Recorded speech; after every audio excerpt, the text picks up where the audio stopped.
raconte-moi un peu comment ça s'est passé pour toi aujourd'hui. Alors aujourd'hui c'est plutôt bien passé. En tout cas les sensations étaient bien meilleures qu'à l'échauffement où je me suis dit oh là là c'est pas terrible, j'espère que ça ira mieux pendant la course et heureusement ça a été mieux pendant la course. Je suis partie, je me suis dit bon je pars en gestion et puis je crois que j'étais assez rapidement de quatrième, quelque chose comme ça, derrière Rachel et j'ai repris la troisième place là, à partir du 5e kilomètre, je sentais que ça allait bien. Jusqu'à l'arrivée, quoi. J'ai fait, je pense, une place où je suis assez contente de mon temps, en tout cas de mon chrono et de mon classement. Tu as participé à de nombreuses reprises à cette course et puis tu me disais avant que tu n'as pas été forcément sur le podium ces dernières années. Par rapport aux autres années, qu'est-ce qui a fait la différence pour toi? Je pense la forme et puis peut-être un petit peu plus d'entraînement aussi. C'est vrai que la reprise, souvent, quand on a des enfants, il faut laisser le temps au corps de reprendre.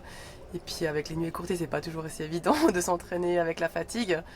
Voilà, j'ai l'impression que en tout cas, là, la forme elle revient gentiment.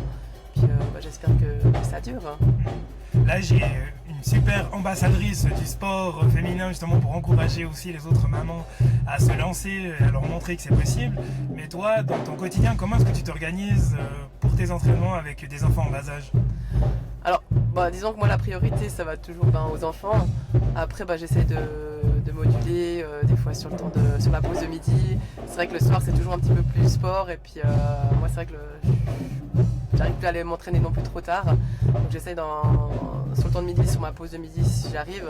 Et puis sinon on s'alterne avec Fabien aussi. Il y en a un qui va courir et l'autre. Et puis parfois on les emmène au skatepark. Donc il y en a un qui fait un peu de piste au stade et les enfants ils sont sur leur vélo. Puis on s'alterne. Et puis ça marche assez bien comme ça. Ça a l'air de leur plaire la course à pied ou pour le moment c'est pas du tout leur truc? Mais en tout cas ça leur plaît bien. Nous on essaie de leur transmettre en tout cas cette passion. Après ils garderont ou garderont pas, ça c'est à eux de voir. Mais en tout cas tant qu'ils ont le sourire, qu'ils sont contents de faire la course, c'est tout gagné. Puis après s'ils veulent faire autre chose, c'est vraiment de leur laisser l'opportunité de découvrir plein de choses. Une troisième place aujourd'hui, encore bravo. Qu'est-ce que tu prévois de courir comme une course d'ici la fin de l'année?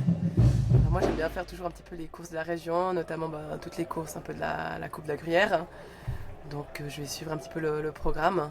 Et puis après j'ai reçu un super cadeau pour mon anniversaire de mon mari pour un semi-marathon à Lyon. Donc ça c'est plutôt en fin d'année.